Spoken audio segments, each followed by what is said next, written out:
Welcome back to Another Triathlon Podcast brought to you by Mana Apparel. This week, we're going to have some fun diving into some race predictions going on, but we've got a guest on here who you may recognize his voice from another podcast, although he's usually the one asking a few more questions, but we're going to turn the tables on him today. So our guest is a Grammy-winning songwriter, up-and-coming filmmaker out of Los Angeles, who also happens to be one-third of one of the biggest triathlon podcasts. And he's definitely a genuinely fast triathlete as well. So he's the amateur voice alongside the two pros at That Triathlon Life. And today he's going to be our guest. So we're going to find out a little bit more about Nick Goldston here. So welcome to the show, Nick. Great to have you on. Thank you. It's an honor. He's an Ironman too, by the way. Okay. Can't forget that. Just in case you forgot.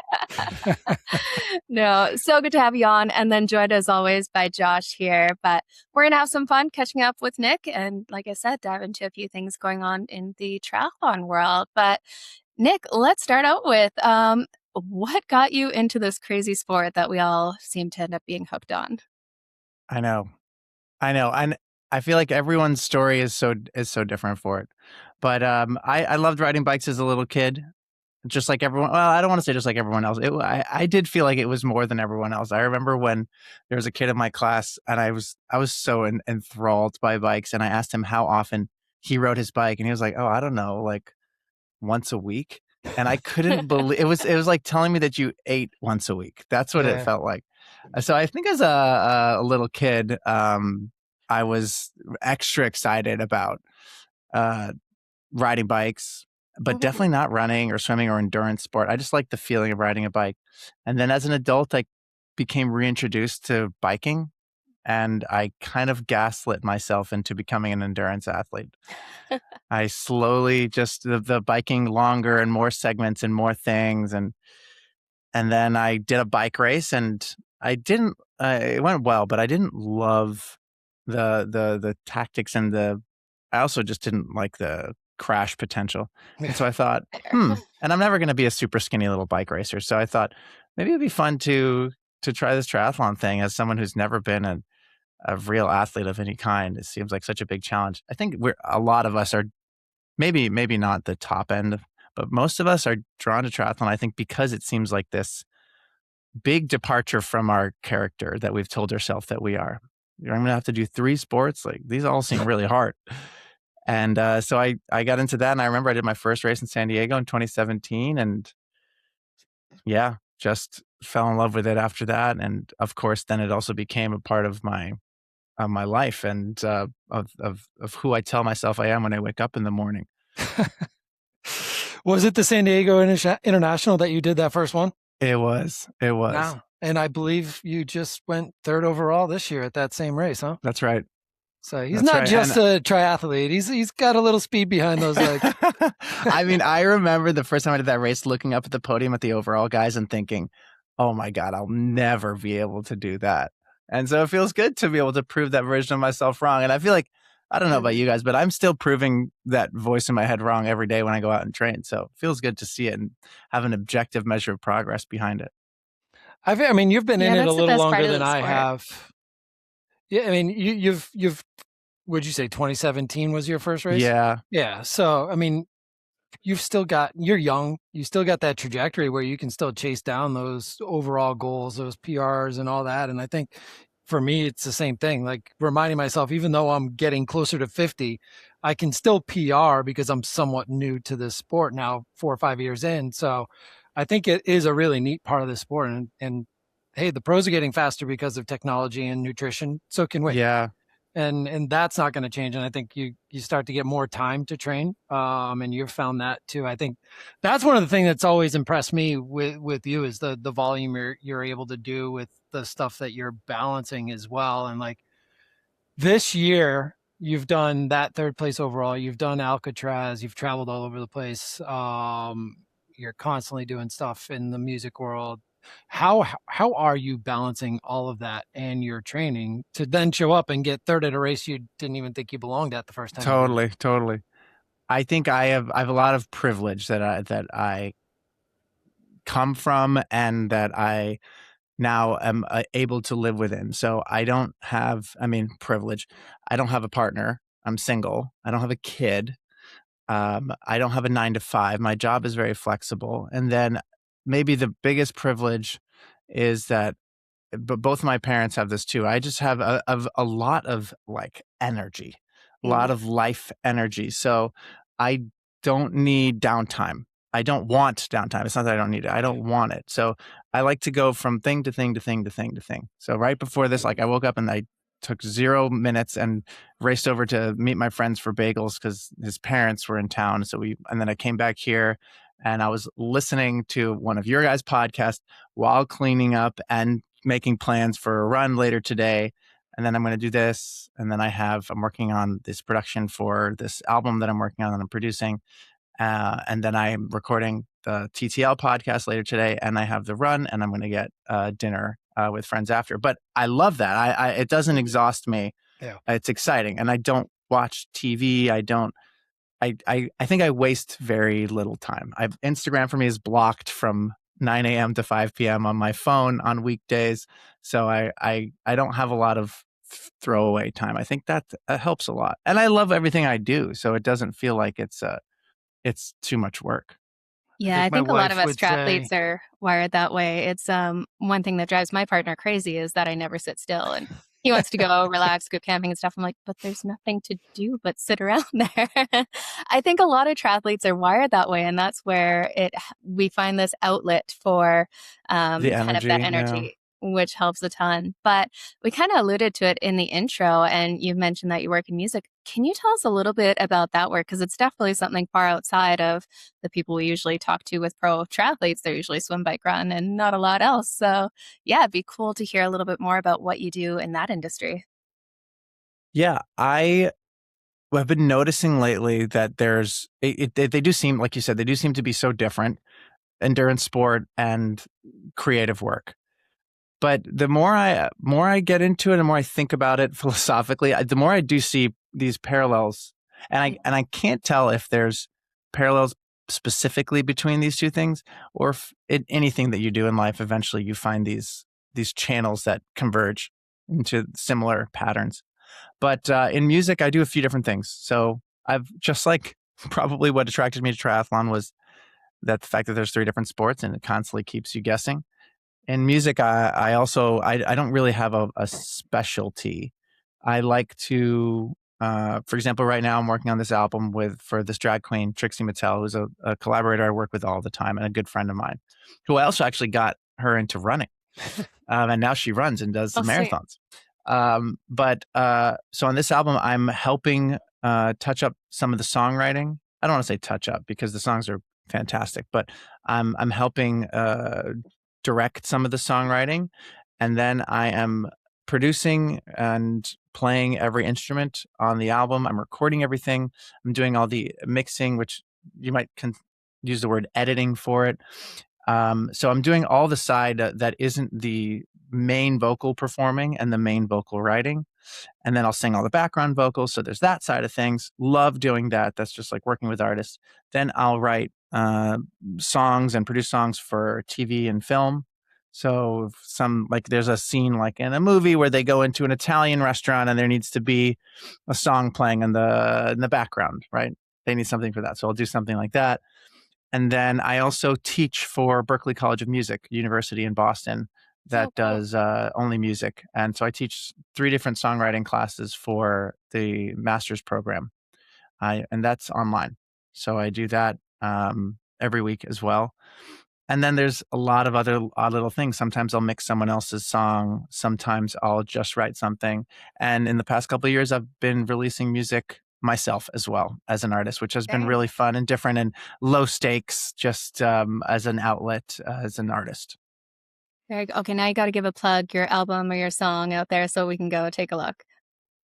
You can just, I mean, there's going to be more stuff coming soon, but if you just type my name into Spotify, Nick Goldston, it'll populate there. Yeah. Okay. Gonna have to check that out.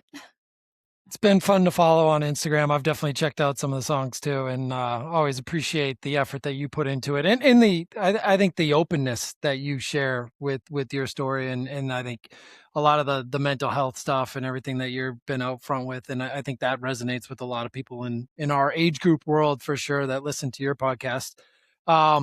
One of the things that we talked about, the Grammy-winning piece, how did that whole thing come about with Kingfish and the album 662? Like, how did you get involved there? And like, obviously that thing just kind of like shot off, right? Yeah, I mean, that's another, I think, example of, I don't want to call it luck, but it's in a lot of the ways that you would define luck. It was luck. Kingfish was a really established act when I was brought onto the project, and had already, I think, been nominated 2 years ago for a Grammy. And then I had done a couple songs with him that came out. And then one of these songs, called Rock and Roll, it was released as a single for this album, 662. And it did well. And then the album was nominated, which was, for me, was enough. It's like, I kind of, if I'm going to draw a parallel, it's how I would, and I know not everyone thinks of it this way, but it's how I would feel about qualifying for Kona or qualifying for 70.3 Worlds. The qualification is kind of the point. Then actually going and racing well is like, sure. I mean, that would be great, but I already feel like I won. And maybe that's why I'm never going to be a professional athlete. It's because I don't have that kind of like never ending achievement goalpost moving thing. But when we got to go to the Grammys, and it was Kingfish, his manager, myself, and my partner at the time, it was just the four of us from the team. And my partner, she didn't work on the album or anything like that. But we went there. We just thought, oh my God, this is amazing. I mean, there were amazing other artists that were nominated. Like the Black Keys were one of the artists. And so we thought there's no chance we'll win. And when they called the name of the album that won, we just lost our minds. I mean, we couldn't believe it. It was a real, really cool, strange, surreal before and after moment for sure. Mm-hmm. Well, do you approach racing the same way? Do you approach racing the same way you approach writing a song? No. And I think this is, when you said, I was actually debating about whether to go into this or not, because it's kind of a rabbit hole, but what I like so much about triathlon, you talked about this on the TTL podcast last week, is how objective it is, how you can train hard.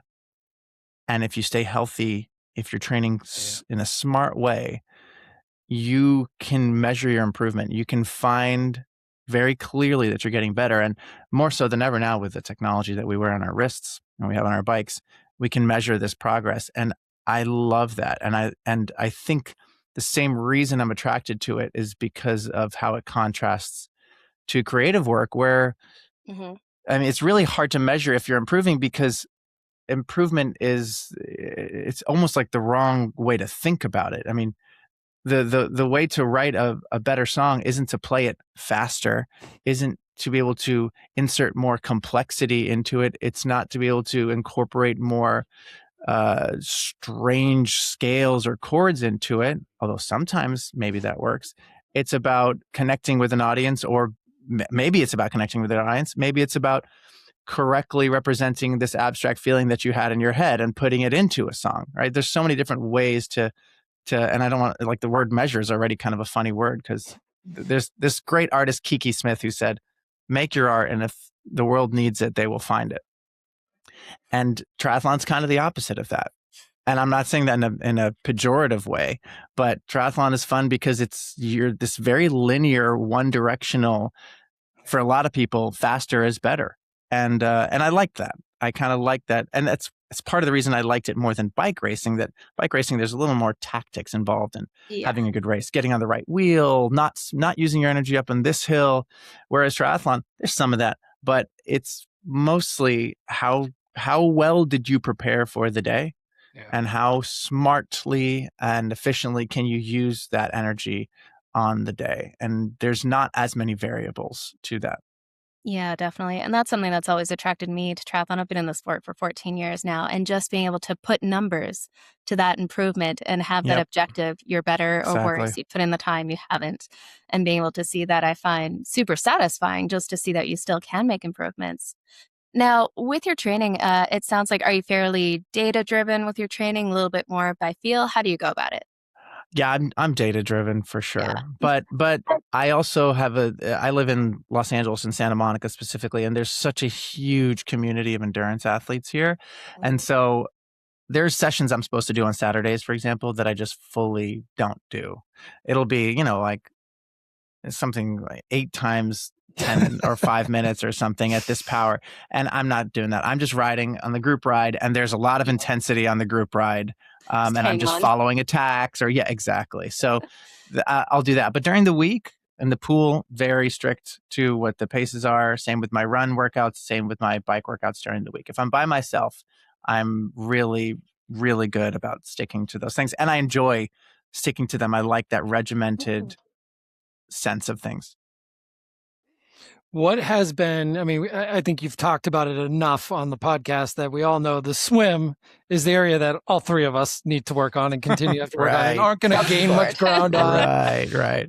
But between the bike and the run, with the way you approach the biking and having the bike kind of lead you into triathlon, where do you feel like you focus more of your time or have the improvement? Is it in the bike or is it in the run that you still think you can... No, I think when I started triathlon, I knew I was pretty strong on the bike. And so I thought, okay, the swim and the run are where I'm going to make big improvements on.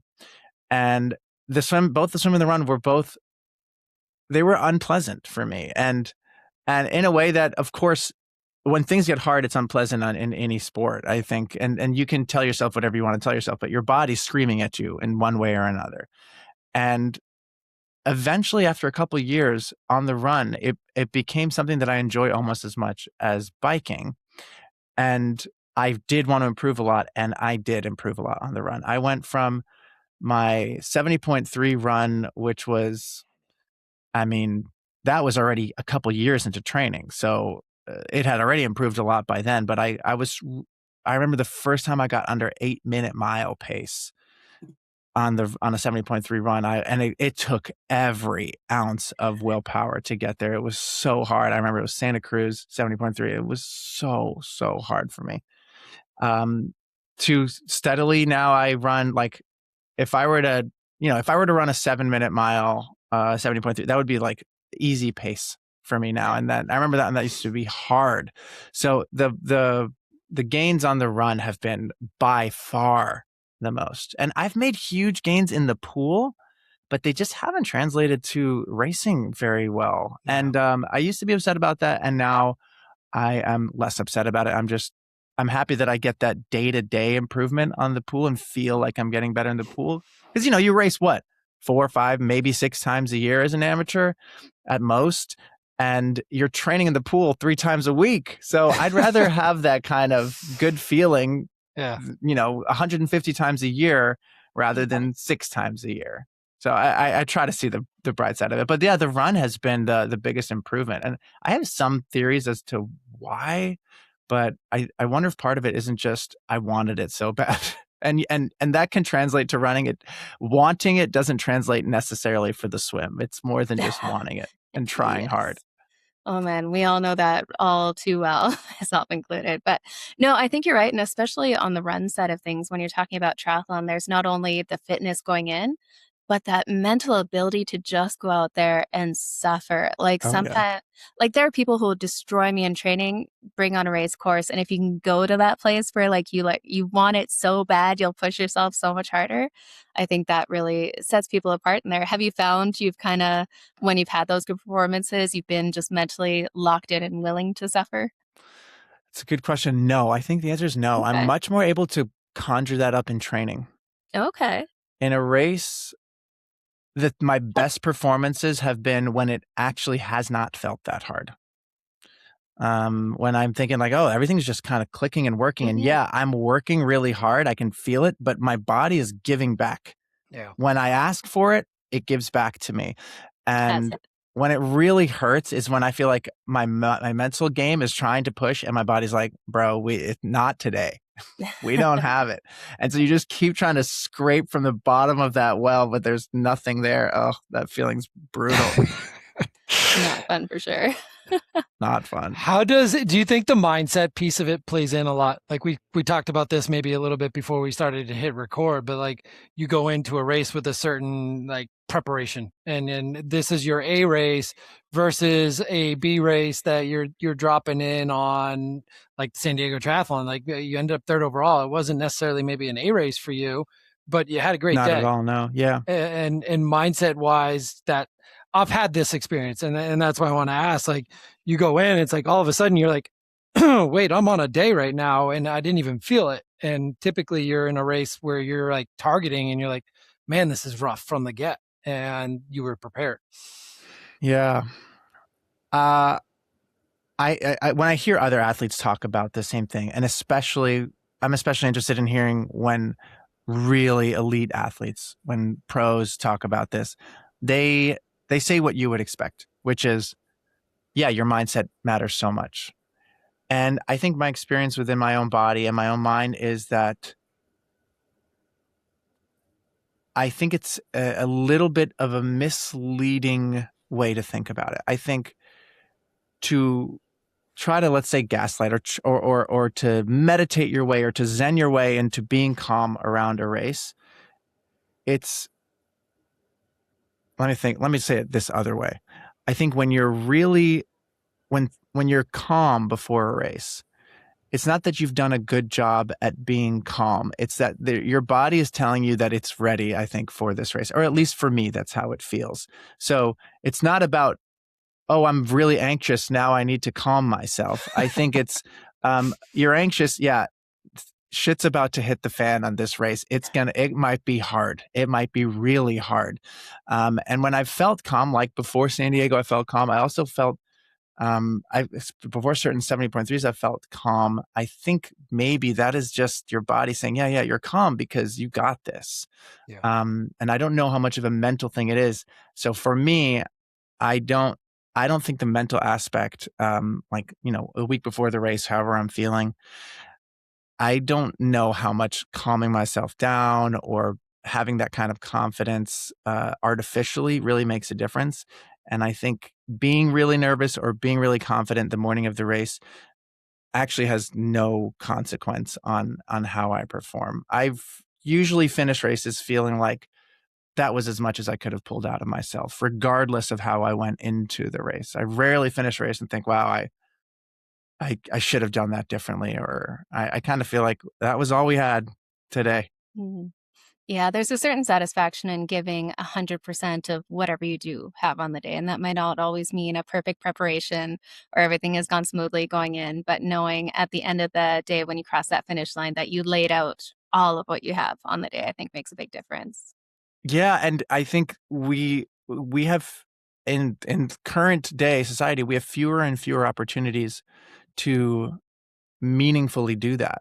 Absolutely. And triathlon is an opportunity for us to find the limits of our own humanity in a way of this is, whoa, we're getting on the edge of what it is to be alive on one of the edges, right? There's on one side, maybe there's pleasure, and on the other side, we are finding the other end of that edge.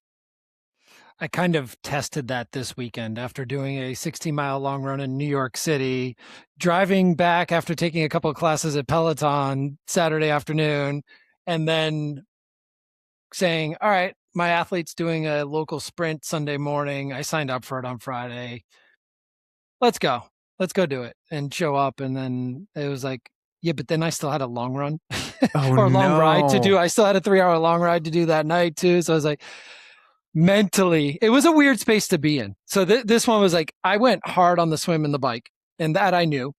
And I'll take that 30-minute segment out of my long ride that day. But the run was the kind of like, okay, it's a run off the bike day anyway, so let me treat this. And I did hold myself back. I ran a little bit of a progression run, but I had the guys in sight. Like they both went by me, and I was like, I know they're there.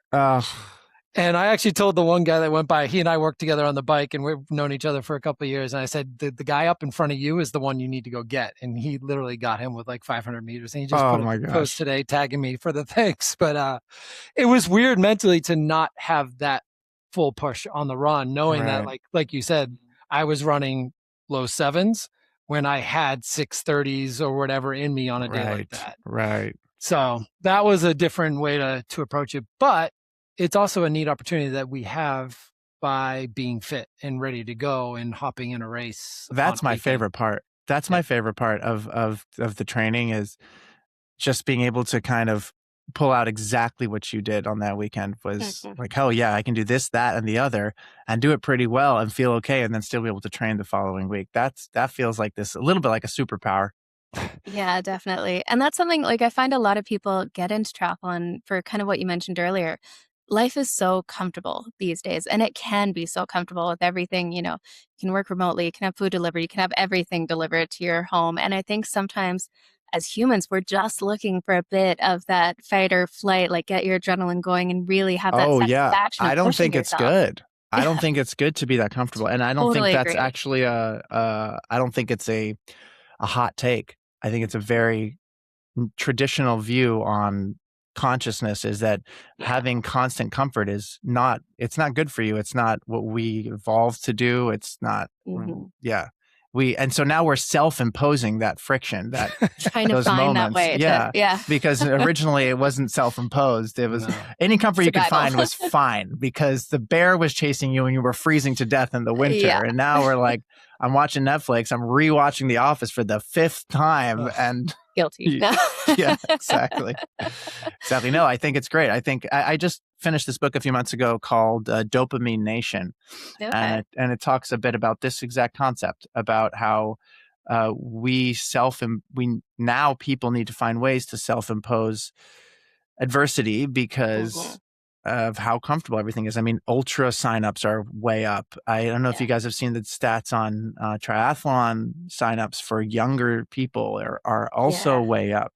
So people are looking for this thing. I think it's a healthy way to combat it. Definitely get some real world suffering. We're all too digital these days, for sure. Right.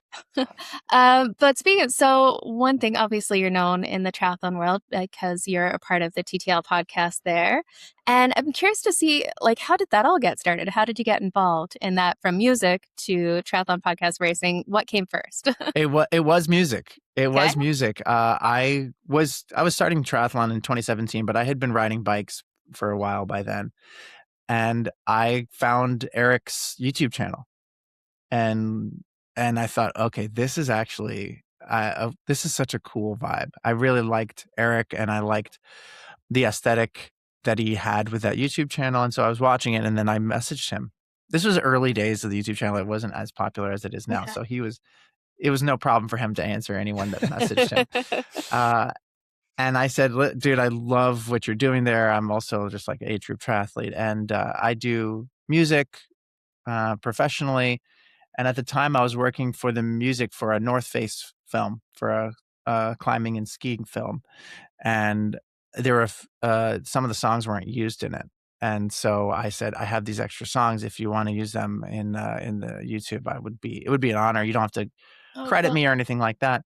And so we started talking, and we became friends. And then my girlfriend at the time, she was like, let's go live in Bend for a month. And it had nothing to do with Eric and Paula. Nothing to do with them. Well, actually, they had just bought their house or something, but they weren't even living there yet. Mm-hmm. And so we lived just outside of Smith Rock, which is this beautiful park there right near Bend. And my first night there, I woke up the next morning and I had a message from Eric, said, hey, you want to go for a run? And so I drove out and met them in Bend, and we went for a little run, and we just clicked. And, not just Eric and I, but Paula and I also, just the three of us felt like it was just a fun vibe there was a good energy between us. But then we were friends for years before the podcast even was an idea. I kept telling them to do a podcast. And at the time, I think I forget what it's called. Actually, I think it's called That Triathlon Podcast. I think it's a podcast that still goes on now. I think that was there was that, and there was maybe a couple of other podcasts, but triathlon podcasting had not really blown up yet. And I kept telling them they didn't need to do one. The YouTube show was so popular at the time. And also at the time, the only YouTube shows were Eric and Talbot was doing stuff with pros. Yeah. And so then Eric, it was like New Year's, and Eric was like, all right, we're going to do a triathlon podcast, but you have to be on it with us. And I was like, a part of my brain, the ego side of my brain thought, oh, that would be so fun to do this with them. And for sure, there would be a lot of ears on this. It'd be an opportunity to speak to such a large audience of people. What a privilege that would be.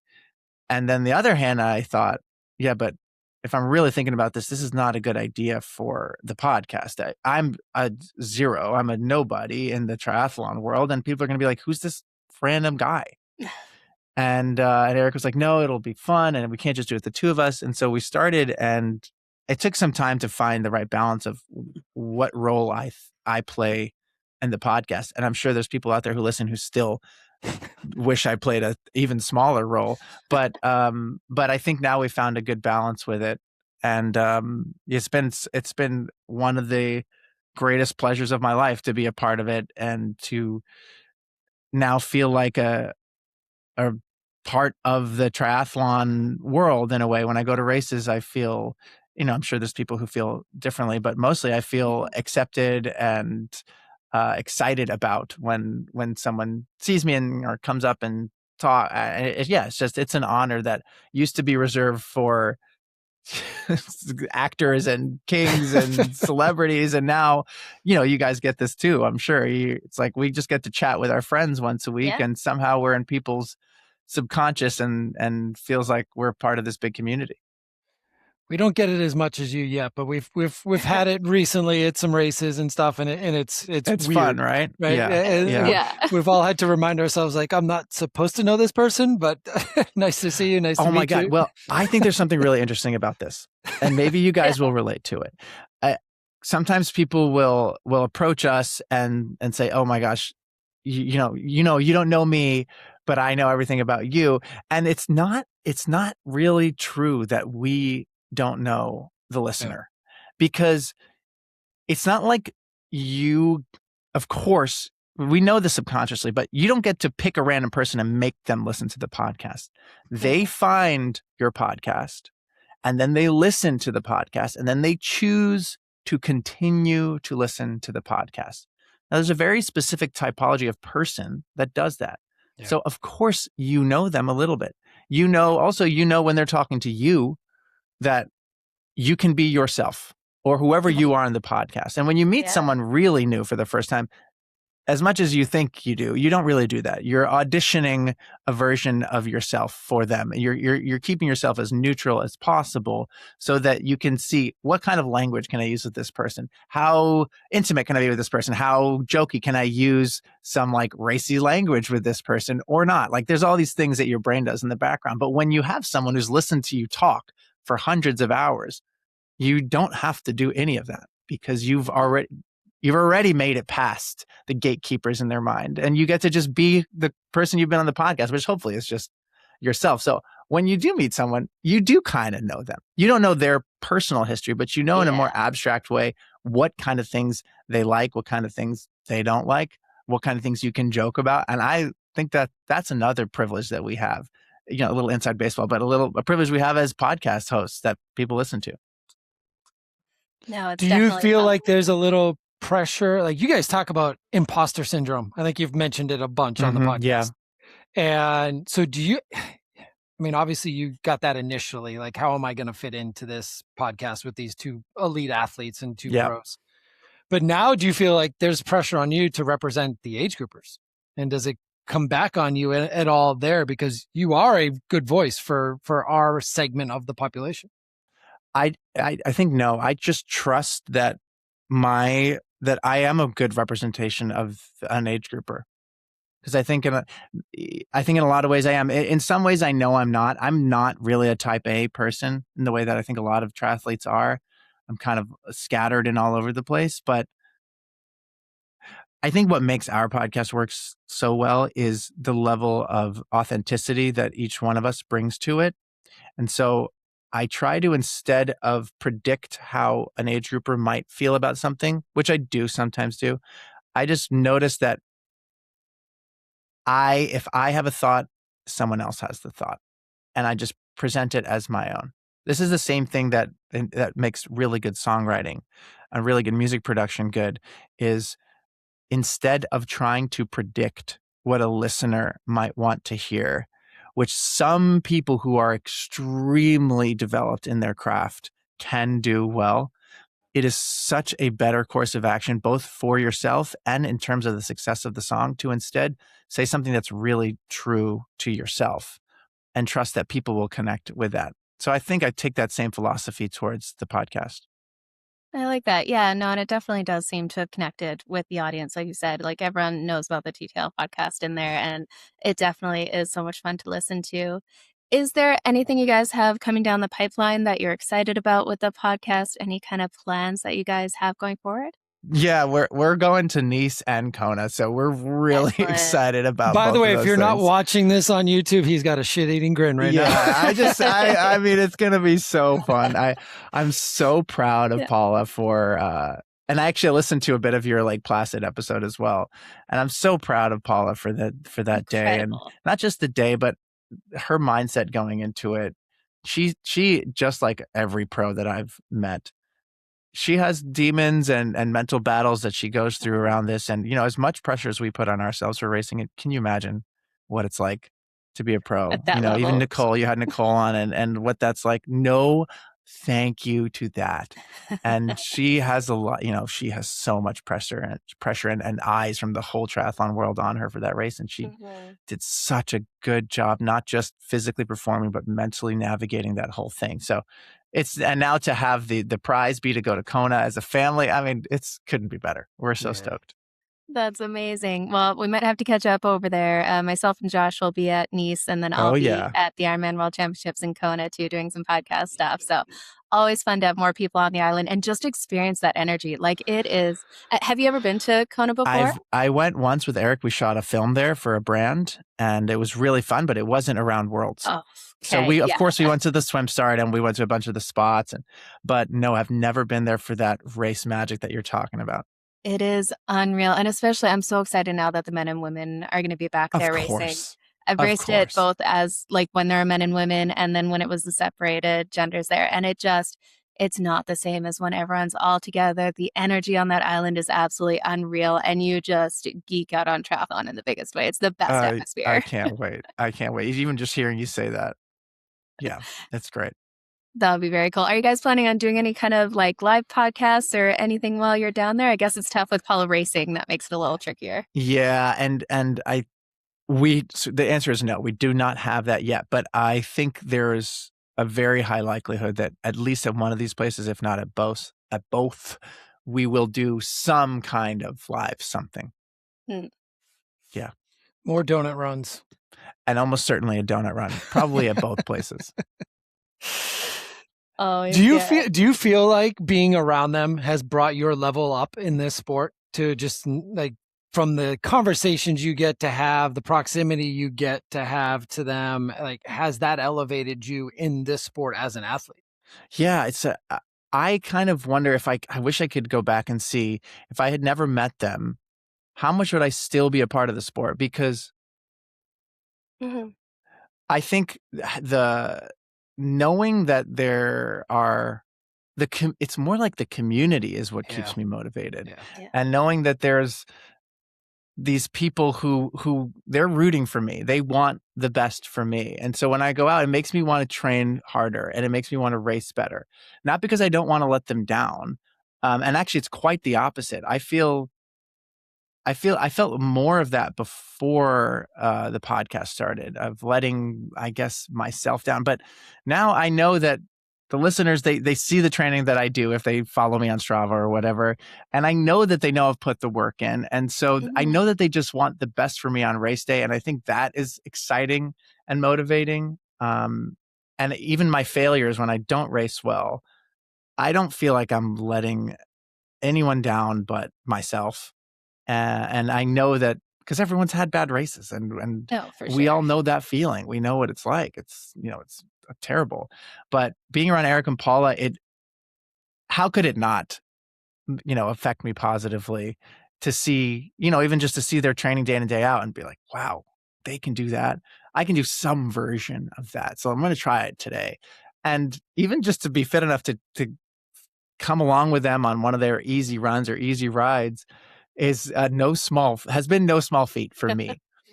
And it's motivating and it's exciting. And as someone who didn't grow up an athlete, it's fun to be like, okay, I'm hanging on their easy day. I'm on my limit, but on their easy day, I'm hanging with these pro athletes. That's what a cool thing to be able to do. Yeah, absolutely.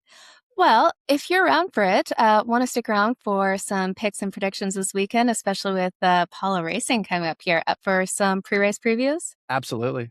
Wicked. First, we'll kind of do a quick catch up with the crew here. I know I wasn't here. Actually, I wasn't here last week, but that recording won't be sent out until I believe next week or the week after. We had Mike Riley on the podcast. But Josh, you kind of mentioned what you're up to this weekend. Do you want to give us a little recap of your weekend? Yeah, so last weekend we had, because my wife is running the New York City Marathon, I'm running it with her.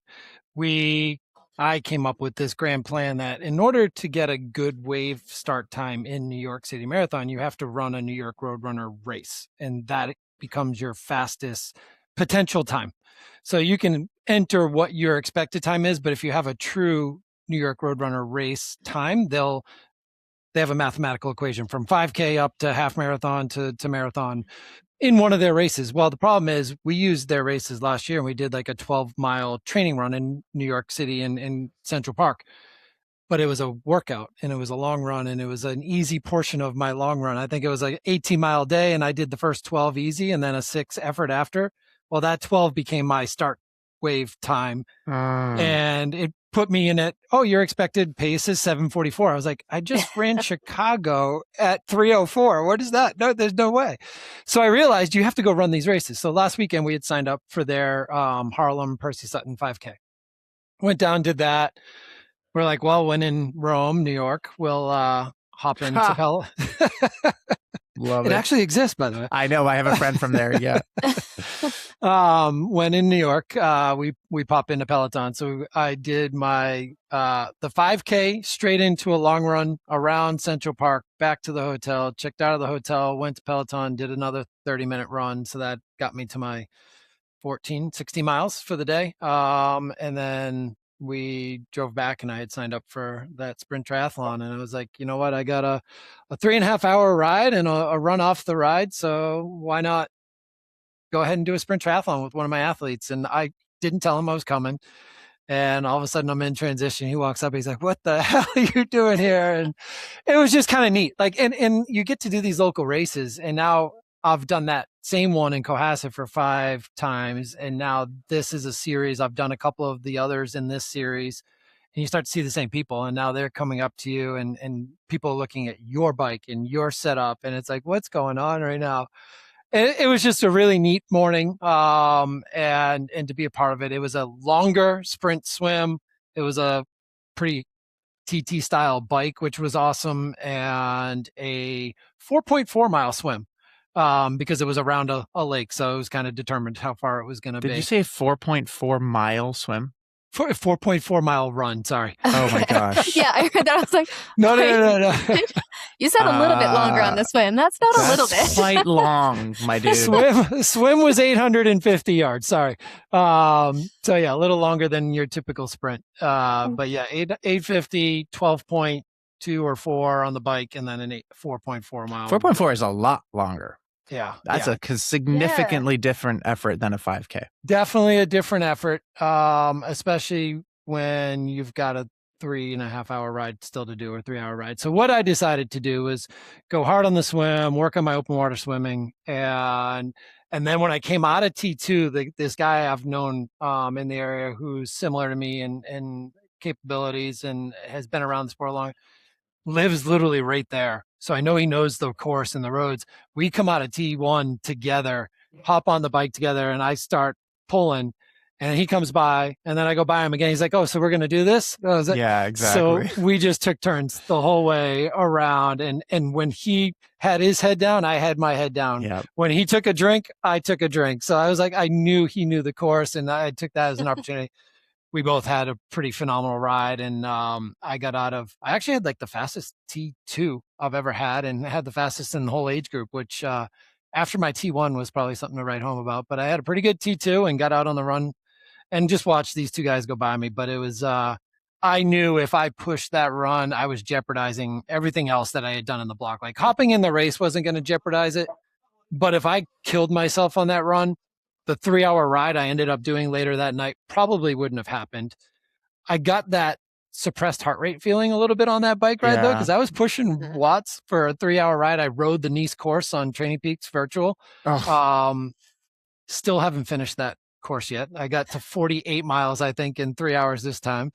As much as that means, but it was, but I had a suppressed heart rate, and I was like way below what I normally am for that 3-hour ride. And it was a kind of a good sign, but at the same time, I woke up the next day, recovered, and we talked about the data and the geeky stuff of this, and I've been able to have a nice recovery workout day yesterday, and we're back on the track tonight. So yeah. So wait, for both of you guys, I'm curious, what is your feeling if you've worked hard and you're racing well and you're at a T2 and two people pass you?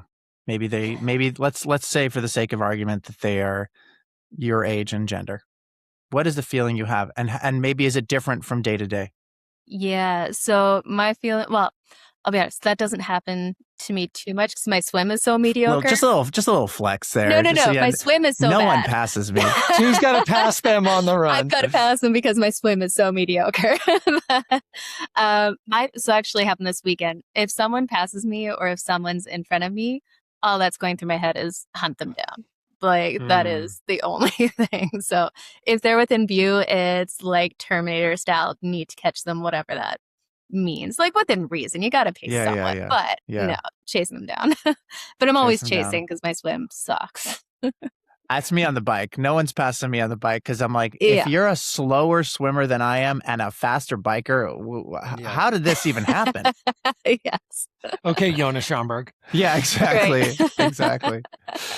It was definitely a mindset I had not had before. Like it was hard to let them go. And I don't know if I would have been able to run with them at the end of the day, but I know I have more off the bike than I was giving. And I ended up running a progression run and looking on my Training Peaks, and I actually hit what my running off the bike was supposed to be spot on. Perfect. For all four.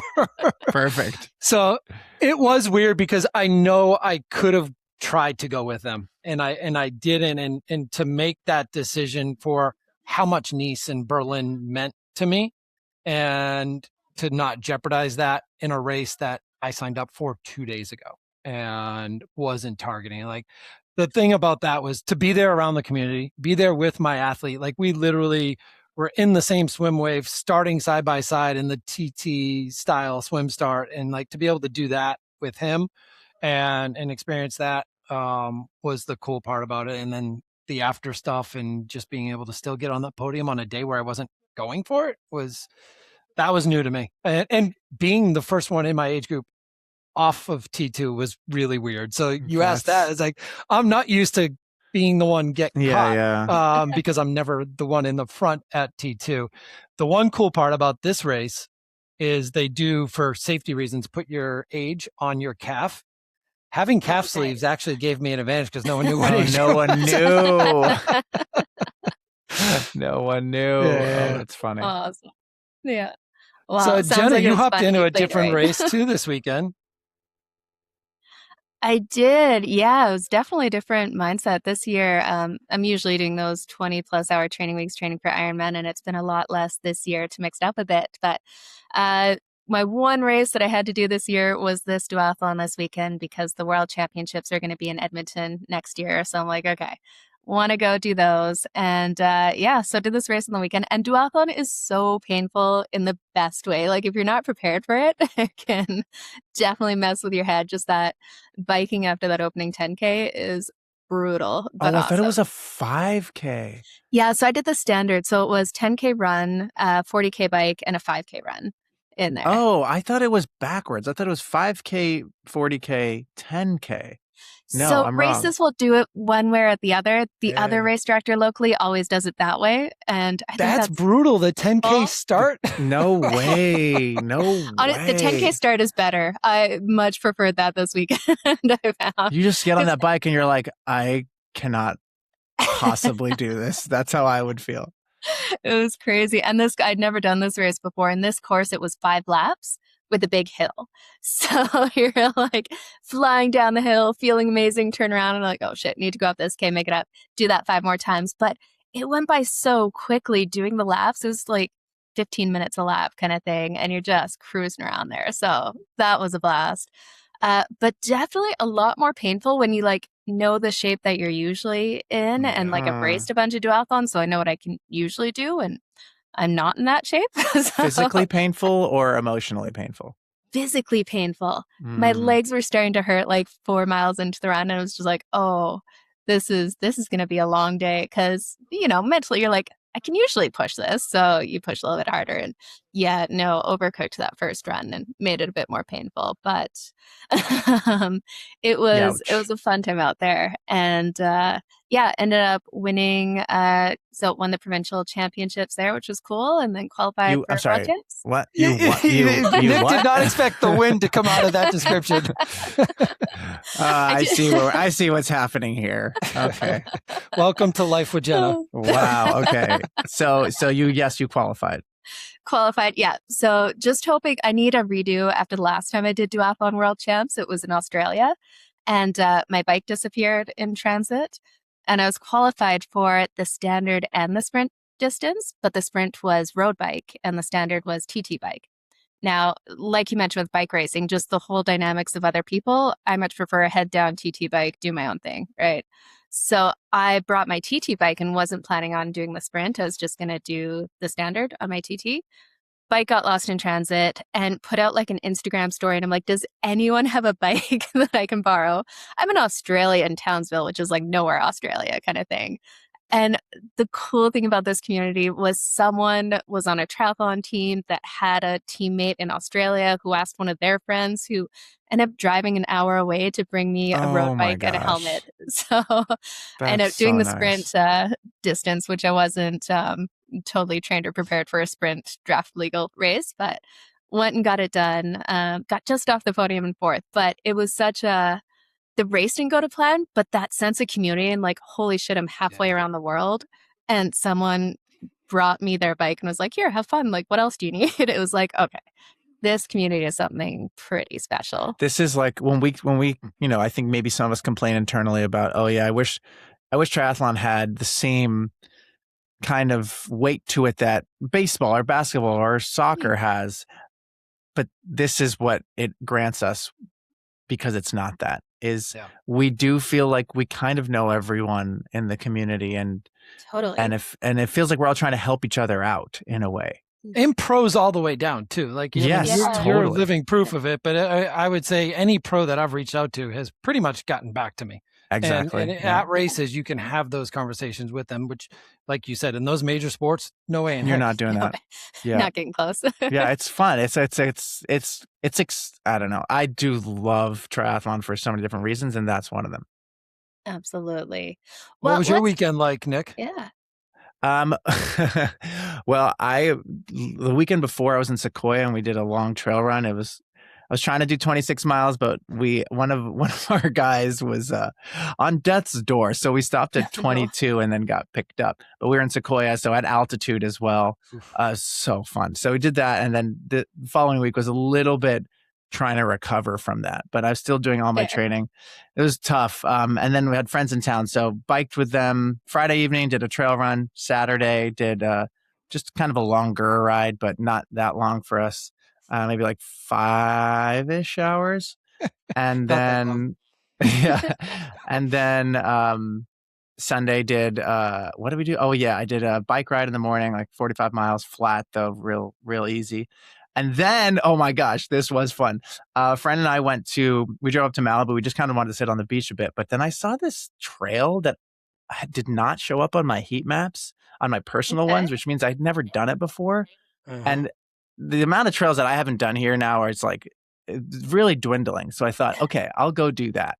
So I ran along the beach. It was very fun. This family gave me a watermelon slice halfway through. So I had that to show you how seriously I take training. I'm eating random people's watermelon slices in the middle of my runs. Yeah.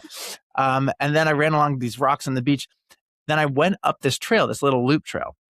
And at the top, there's this vista point. At the top, I got a text from my friend that was like, hey, hurry up because we're running out of sand on the beach. The tide is coming up. And so I thought, okay, here's an opportunity for me to have an excuse to send this trail descent as fast as I can. So it was like a 5-minute segment.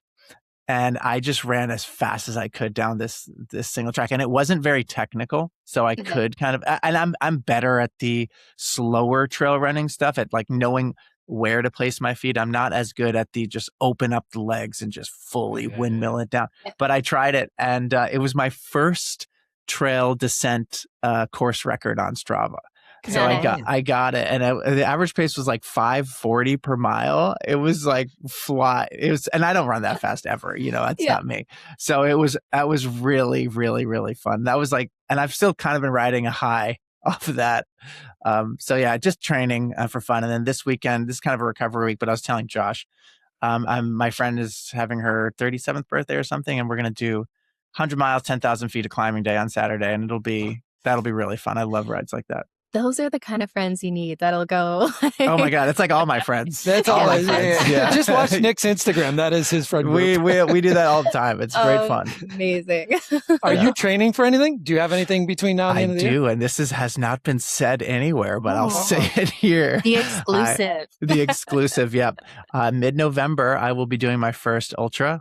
It's a 50K and it's called Pacific Trails. It's a UTMB race. It's in Santa Barbara here. So that's what I'll be doing. There's a few other things I have in mind, but that's the main goal. And very cool. Now know how to descend with open legs. I know. I could not do that in a race. That was dangerous and stupid, but it was also so fun. Fun to be on the edge a little bit. Yeah. Yep. Very cool. Well, someone who you know pretty well is racing this weekend. It looks like we've got the return of the T100 races. It has been how long now? A couple of months since the last race? 60, 70 days, something like that. Yeah, I'm a little confused as to the scheduling, but yes. I know. Yes. Yeah, I know. And just, I don't know about you guys, but I haven't seen too much buzz around this. If they're, they do that so well, right? Yep, you're right. I agree. And I've also been on social media less. So I'm like, am I just ingesting less of it because I'm interacting with it less? Or is there just less of it? But to hear you say that feels like there's just maybe less of it. Mm-hmm. I agree. I haven't seen much of it, and I'm always on it. I need to you're go all with the Nick 9 to 5 block. Actually, Nick, that's how I got on this podcast. I was brought on as the social media of the day correspondent in episode 3. Got it. Well, as a PSA, I think if you are trying to limit your social media consumption, this really works so well to block the apps just on your phone from 9 to 5, because if you need it, you can still go on your computer and log on to Instagram.com and like respond to a message or see anything, but it's so not conducive to time wasting on the browser. You kind of don't. You don't realize it, but you're not sitting there scrolling. You just check messages and then you get off or whatever. That's true. Good point. It's pretty great. It's a pretty good have your cake and eat it too system, I think. There you go. I like it. Well, let's take a look at who's racing this weekend. We've got it. So this year it seems to be a little bit. The fields are changing, we'll say a fair bit, without having the yearly contracts and athletes kind of dialed in. But we're seeing some interesting mix-ups too. So this weekend we've got Imogen Simmons, Georgia Taylor-Brown, Alana Siffert, Julie Duran, Natalie Abderkay. Oh, my computer just freaked out there. Sorry, guys. 1 second. No, you're good. I can run through it too. I mean, Kate was returning and racing for almost like the first time this year. She did a race early in the year, but will be her first T100 race. So the defending champ's back. But then, like you said, you've got Alana Siffert. Like, what has Alana Siffert got coming out of her surprise at Ross? And Nick's buddy, Paula, is racing on home turf, kind of, if you want to give her that Canadian home turf. Oh, for sure. For Vancouver. Yeah. For sure. Yeah. Hopefully we don't get the coverage of the orcas more than we get the coverage of the females racing. Oh my gosh. That's right. That was last year or 2 years ago? That was last year with both the men and women, right? Yeah. So this is just the female, and that was the other disappointment too, is that next year, even though the T100 and T50 are launching, they're going to be doing just the females and just the males. Let me tell you, when I was at Alcatraz and they had the T100 the day before, there was no one there watching that race. It was tough to see. And I'm like, why are you separating the men and women? And what's funny is I feel like they had Ironman as the example of, hey, we didn't like that. We love the men and the women racing together in the same weekend. But I don't know. They're smart business people and they probably know things we don't know. I'm sure they do know things we don't know. And that's one thing, like I've brought it up with them and they all, like, no one, I guess, thinks I'm right there. But like I was supposed to race Vancouver last year and they had the pro race going on during like check-in and all this stuff. I couldn't watch the pro race because I'm racing the next day and I'm spending 2 hours at check-in getting my bike done and stuff. It's like your core audience that is interested in the pro racing, if you put it the day before their race, they're going to be busy doing all the other things and they're not going to want to be on their feet for 4 hours. Yeah. I like do it the day after. Then at least you'll have some of the fans who are racing it. They want to watch the pro race go down. So that was disappointing. But yeah, this race, I think we have about the combination of the athletes who are going towards the Olympics now that we've started to get the Olympic points started to accumulate. And then we have the people like Paula Findlay. We haven't seen her much around T100 this year, and she just came off of that incredible performance at Ironman. And then, like you said, we have Kate Waugh coming back after a bit of injury, and she hasn't been around here for a while. Is Ellie racing? Lucy Byram back too, which is a big one for her. Oh yeah. Sorry, what was that, Nick? Is Ellie Salthouse racing? Because I see her on the start list here, but I think she's also been dealing with some stuff. Yeah, I don't see her on. Oh no, I see her here, and also actually, Lydia Russell. Sometimes she FaceTimes me when she's on the trainer just to kill time. And she was sweating more than I've ever seen anyone sweat in my life. She lives in Arizona. She's indoors on the trainer. And she's racing. This will be her first T100, I believe. I think you're right. Yeah. I'm curious to see how she goes there. Yeah, and we've seen Georgia Taylor-Brown seems to be loving the racing. Last year, she just had such a strong finish to the season. Excited to see her there because the bike is TT, we know in the Olympic distance she's been a little off on the run, but having that TT bike where she can really put in that power and get a bit of a gap in there, excited to see how she goes this weekend too.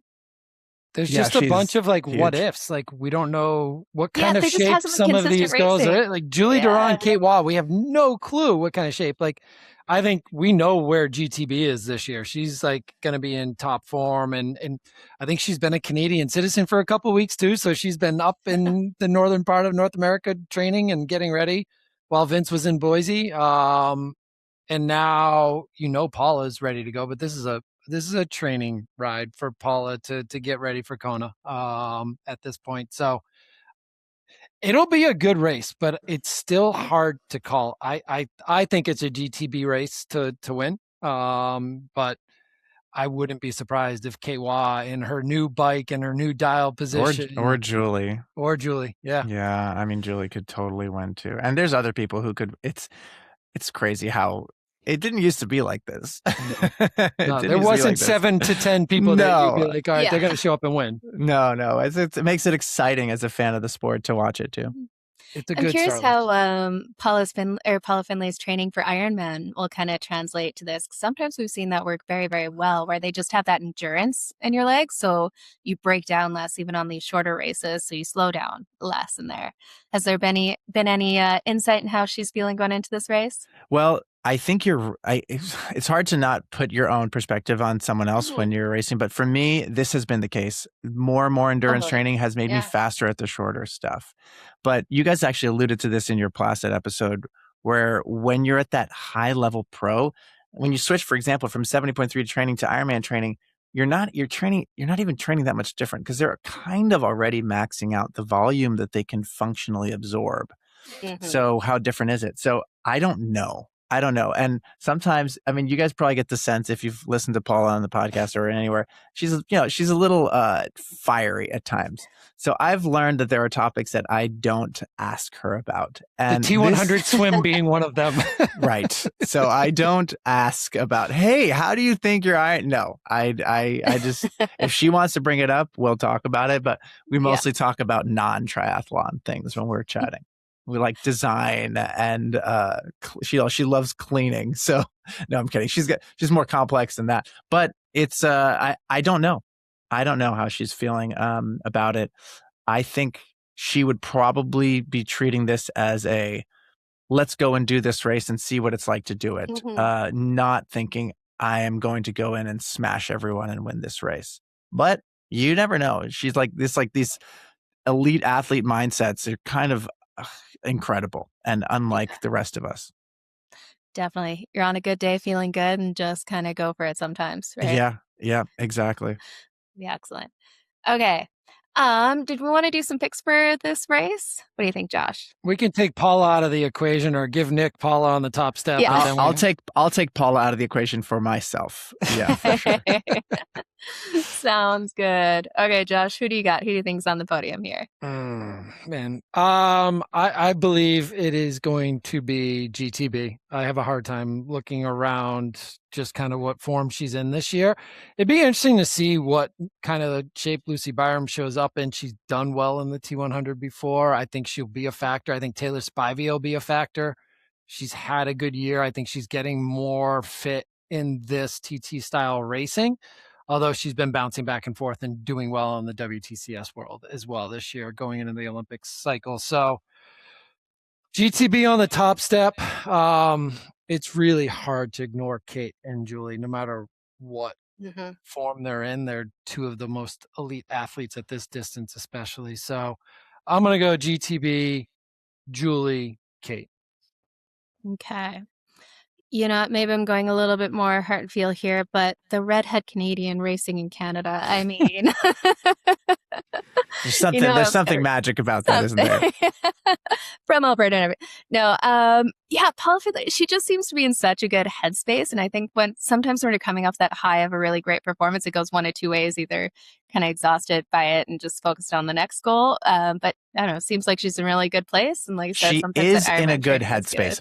I can confirm that. She has been in a good headspace for months, and she still is in a really good headspace. I don't think I can ever remember her being this just kind of positive. So, yeah. Okay. Yeah. Did you tell her about that Uberlube stuff that I sent your way so she doesn't chafe on the neck? Oh, yes. So we did a bunch of research on a bunch of stuff there. Yes. But I think what we want to get is one of these. They're like a physical barrier. Oh, okay. It's like I saw someone wearing it actually at San Diego International Triathlon, but it's a full like piece of fabric that you put, and then it goes underneath the wetsuit and comes up over it. Interesting. Oh, interesting. Okay. Yeah. Gonna go Paula Findlay then. She's in a good headspace. Go Georgia Taylor Brown. Again, she's just crushing it these days. And then Kate Waugh. I'm curious to see what she does, but she's so good when she is on form, even if she is still just coming back. I think she'll have a great day out there. Okay, Nick, do you want to give us some thoughts there? Again, we'll take Paula out of the equation. Yeah. She's not one of the ones we're looking at for you. Right? You know what? I mean, I think it's so easy to say some version of Julie, Kate, and Georgia Taylor Brown here. If I had to, I would say probably Julie for the win, just because I've too many times been surprised by her winning, and I'm done being surprised by her winning. And then Georgia, and then Kate. But there's a lot of other athletes here that I think are great. Lizzie Rayner's also a great athlete. I love Lydia, and I think Lydia's really cool and great for the sport. And sometimes she pulls out these incredible performances. I'm excited to see how she's going to do. I think that'll be really fun. And I think Lucy, you said Lucy Byram, she's also can be really an amazing athlete. I think she could surprise us all. And then Taylor Spivey, I think she's been doing really well. And she's also a friend of mine. I really like Taylor. And I think outside of that, I think she could have a really fantastic race. She's been racing well in her races, and I would be excited if she made onto the podium. That would be sick. Yeah, she's always the picture of consistency. We see her race after race across distance over distance, like just shows up and like right within the mix, right? Yep. Very cool. Okay. Nick, do you have a few more minutes here? We can let you go and do our Ironman Kalmar recap, or if you no, I would love to be. I'd love to be listening in on your Kalmar recap. Well, is it a recap or is it a pre-cap? No, preview. preview. Yeah, we won't get to the Lionel Sam Long showdown in Northern California, but let's definitely do Kalmar. Yeah, let's do Sweden here. This is going to be a big one. So this last Ironman for the Ironman Pro Series here, and these are the final Kona rankings on the line for the race. So definitely a few people who are still looking to get their spot, and a few others just going for the points in the Ironman Pro Series. So we've got 3 male, 3 female pro Kona spots and a prize purse of 125,000. And since we did the women with T100, let's start off with the men here. Now, the strength of field is about 49% of a typical Kona field, which not surprising with Nice coming up in about a month and then Kona a month after that. So we are looking at some of the top names on the list here are Jonas Schomburg, who's got his Kona qualification, Matthew Marquardt. Take a listen back if you didn't. We just interviewed him. Antonio Benito Lopez, Daniel Backergaard, Gregory Barnaby, Luciano Tacconi, Pierre Lacour, Casper Stepniak, Trevor Foley, Cam Worth, who's on every list everywhere all the time. Jonas Hoffman, Matt Hansen, Federico Scarpino, and a number along there. And the people who already have their Kona qualifications are Jonas Schomburg, Matthew Marquardt, and Antonio Benito Lopez, Pierre Lacour, Casper Stepniak, Trevor Foley, Cam Worth, and Matt Hansen. So those Kona spots are going to roll always this weekend if everything kind of goes to plan. This race, actually, funny enough, this race was my first ever Ironman. It was Ironman. Really? Yeah, I was living in Scotland at the time and did this event. And if it's the same course, it's really fun because it runs through the town square a few times. And that place is just loaded with people at the coffee shops, the pubs, everything. The energy was just incredible, as it always is at those European races. Yeah, I got to do a European Ironman. Same. It. Seriously, guys, they just have the best energy. I did Ireland Nick, in Sweden. The one I was actually looking at for potential Chattanooga. Italy? The Algero. Yeah. Yeah. On the island. Yeah. I think when you hear about a European Ironman's being so competitive, I wonder if Italy's an exception. And I don't want to talk poorly about my people, but I wonder if there's as much of this like hunger for performance. I think Italy, we're a little more like, look how beautiful our country is, and let's have a cappuccino instead, which I for sure have that in my blood, hardcore. And then you add in the fact that it's an off mainland island. Right. It's even more. Yeah. It's even more. Yeah. So literally, when in Rome, go to Algero. Right. Yeah. There we go. Not Rome, New York, of course. So interesting with this race is there's a fair bit of swim firepower in the front here and some heavy hitter bikers. So I think we're going to see a bit of a pack off the front here. What are your thoughts, Josh, going into this race? It's just interesting. Some of the guys that are deciding to do it, like Jonas. I mean, why is Jonas doing this race? He's not competing for the Pro Series points wise. Now, like a Matthew Marquardt, who's not most likely he's not going to show up in Nice and do 70.3 Worlds. He didn't even take his slot, I don't believe. So, but he's got an opportunity to get some Pro Series points here in Kona. Trevor, I think Trevor's there because Trevor's going after the Pro Series points. He wants that paycheck at the end of the day. I think he's talked about it. We've talked about it.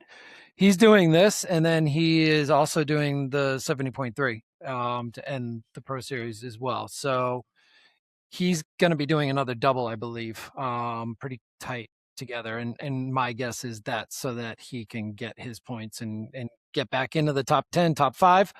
And we'll see. I think he's a little disappointed with how Lake Placid went. Oh, he's for sure disappointed with how Lake Placid went. Yeah.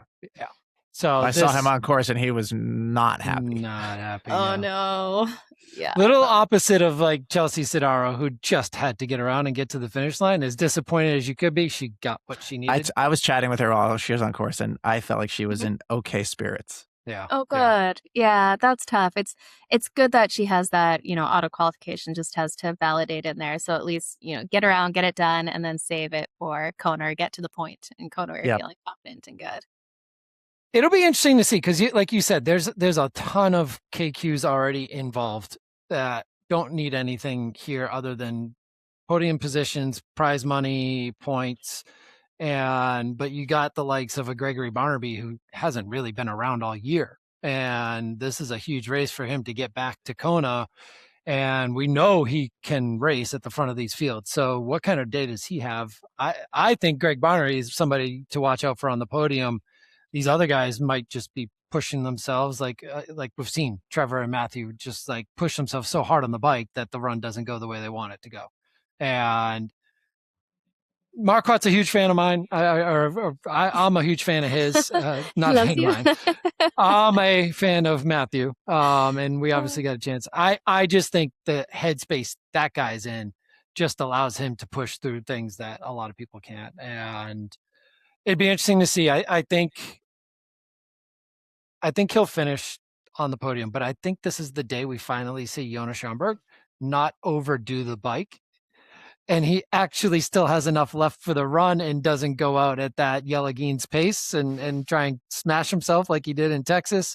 He actually does a full Ironman paced race correctly, and we see him get to the line. So he's had enough practice. We know he didn't have the day he wanted in Roth. He did not have the day he wanted in Texas. This is the day Jonas takes the top step. Greg Barnaby second, Matthew Marquardt third. Yeah, this is going to be a tough one. I think it's really interesting because Jonas and Matthew Marquardt, like now that he's got the cramping figured out and we've seen what he can do when he's healthy and getting through all of it, like they're really close. You're going to see Jonas will swim a little bit faster. They're fairly evenly matched on the bike, and even the run with Marquardt doesn't cramp. Like they're pretty close there too. Like I would love to see, I don't know if Matthew would catch him up by the end of the bike there, but I would love to see them both going out together on the run and really chasing it down. And Antonio Benito Lopez, he's right there too. Like he'll probably be between the two of them, either a front or in the second pack or front pack if it all sticks together here. And again, he'll just lose a little bit of time on the bike, but his run has gotten incredibly good here too. But we probably have about 10 people that'll come out of the swim within, oh no, even more than that, like 15 people around the same swim pace. So we're going to see a big front pack coming out of that water together. How do you guys think that mixes it up on the bike course?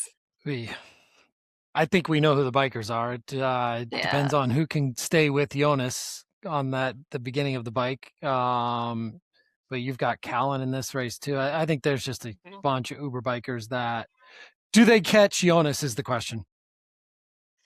Yeah.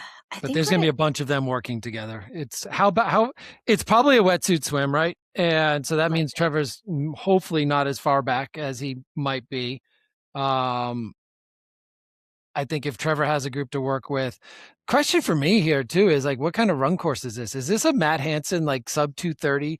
Because he's second in the Pro Series right now. Like if he grabs another like chunk of points here, it's like Matt Hansen top 5 in the Pro Series again. It's funny because has he even been top? Like, what's his best finish this year? I think he finished third in in that New Zealand race. Yeah. Oh, in the like January or whatever it was. Yeah. So he's not going to get a ton more points. Well, I guess no, he's only done 2 Ironmans. So he got 11th in Texas and then 3rd in New Zealand. And then he's got a 12th in Happy Valley and 6th in Boise. So he's got a whole nother race to add to the Pro Series. And right now he's sitting in 2nd place at the Ironman Pro Series overall. He moved up 7 spots with his last race. You gotta know how to play the system. Oh, exactly. And he's doing exactly that, right? Like going to New Zealand, Texas was super competitive, but New Zealand was a little softer. And then Boise had a great result there too. Like he is definitely playing the game with the Pro Series, which is fun to see. Like you're in front of Martin Van Riel and like Casper Storms and stuff. That's awesome. Right? And it's probably kind of nice to show your sponsors, like, hey, hello, Totally. look Yeah. where I'm at. That's why he's still with Quintana Roo and so many others, right? I mean, he's still right there with all. I mean, he's an unbelievable runner. No one's ever going to take that away from him, for sure. No.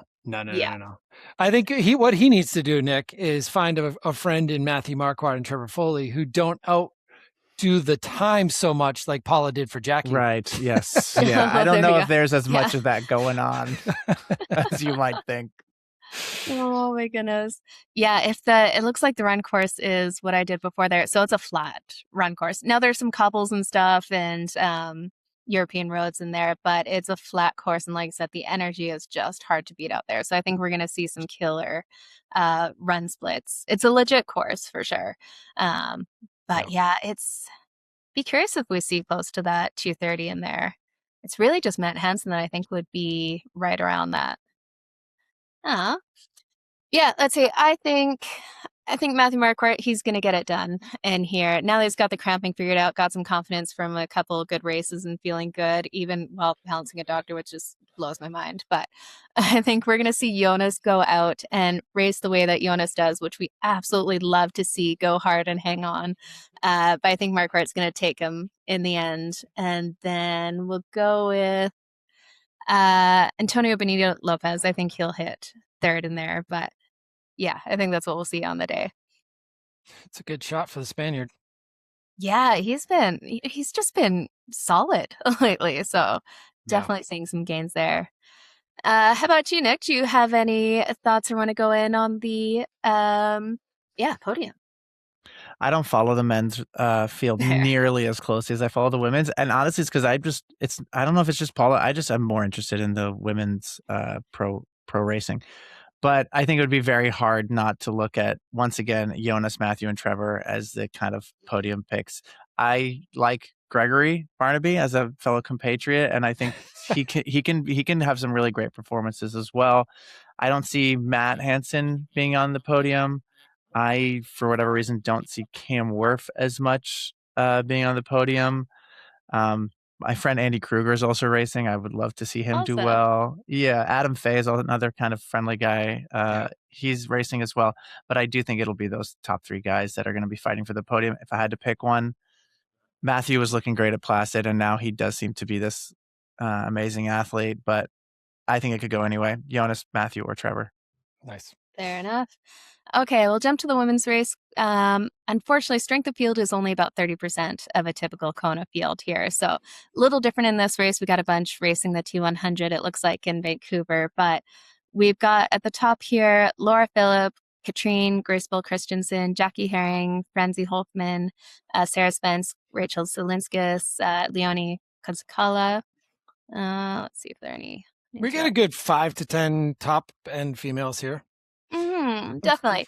It's really in this race, if you look at the comparative times, it's kind of all thrown out of whack with Laura Phillips' kind of averages and times and what she can usually do in there. So compared to her, everyone else is sitting in the gray area. It seems like if she's on and firing, it's really hard to go past her for a win here by a fair bit. Honestly, it's hard to see her not jogging around and taking the win in this one, which we never know what'll happen race day in there, but she is a fair level above the rest across swim, bike, and run in there. What do you guys Is Jackie racing, Nick? As far as I know, she is. Yeah. She had she battled a little bit of a run niggle. Mm-hmm. Yeah, but as far as I know, she is. And I think she could win the race for sure. Yeah. It is Laura Phillip is the question mark, like you said, though. Yeah. Because if she's Laura, then no one's gonna beat her. It is interesting she's doing it so close to Kona too. Like that is fairly close. Like we're seeing people recover a lot faster with the nutrition, training, and everything going in. But yeah, what do you guys think of her racing so close to the World Championships? Normally you wouldn't do this. Normally you wouldn't do this. It's interesting though, because they brought this up on Pro Tri News this week too, and I kind of liked the pushback on it because the mindset behind when you do your last race before Kona is built off of history, 5, 10, 15, 20 plus years of it, but not so much in the last 5 years and all of the advancements in technology and the bike and the recovery capabilities. I think that the nutrition and the way the pro field is approaching that is so different. So yes, an Ironman on your body is an Ironman on your body, but being able to bounce back from it is becoming a shorter window, I believe, just based on what we've learned. So I think we're going to start seeing more and more people do it, but we won't know until they start to do well at it. And somebody like a Laura or Katrine Christensen is an up and coming athlete. Like I think like she could factor into this race.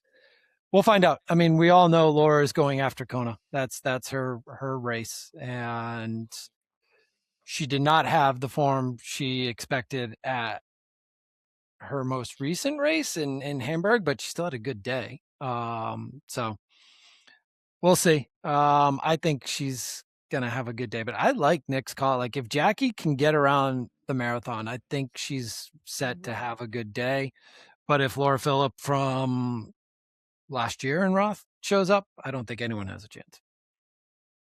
Fair enough. Okay. Agreed. Exactly. So I'll start with the podium here. I think, like you said, Laura Phillip, I can't go past her in here. I'll go with Jackie Herring in second. I just love the way she races. And like I said, if she's solid and feeling good, she can definitely put out some great performances. And I'm going to go run with Sarah Svensk. I think we'll go like Sweden, the home country kind of thing. That always gives you a bit of a boost, especially with the crowds on that course. It's pretty incredible. What do you think, Josh? Who you got? I am going to go a little bit of a surprise because you've already gone with Laura. I still think Laura's probably going to win this, but I'm going to go with Rachel Zelensis for the win. Okay. And with Christensen in second, Jackie in third. I like it. How about you, Nick? Who you got here? I was also considering Rachel because I just saw her in Placid and I was impressed with her in Placid as well. But I think I'm going to say Laura for the win, then Jackie, then maybe Katrine. Yeah. Okay. Yeah. Like it. Yeah. Katrine's run is unbelievable. Yeah. She ran like 240 something, 242, 245 in Hamburg. Yeah. Amazing. Jeez. Yeah. Amazing. How impressed were you with Paula's run at Lake Placid? I could not believe it. Right. As when she started going out, I'm like, oh, girl, way too fast. What are you doing? And then we had talked a lot about how she was going to feel on the run. And she kept saying, my aerobic system's going to be fine on that run. Yeah. It's just my legs that are going to hurt. And I kept thinking, girl, your whole system is going to be failing at a certain point. And I was wrong. She was 100% right. I mean, it's funny to say that I'm a nobody and she's one of the best triathletes in the world. So of course I'm wrong, but it was her legs that failed her. And that's really trainable, I mean, it's all that's trainable, exactly it. That seriously, that muscle endurance, that's the easiest thing to train. Totally. That was her first marathon, right? So her first time ever running even close to that far. Yeah. So no, it's I was extremely impressed. I could not believe how well she did that race, and she still looked good at the end. She wasn't just like zombie dragging her body across the finish. I mean, she did collapse into a puddle at the end, but no. Very cool. Well, thank you so much. We've taken so much of your time here, Nick. We sure appreciate you joining us and jumping in with some of our predictions and everything. And we look forward to catching up at the 70.3 World Champs here. I can't wait to see you guys there.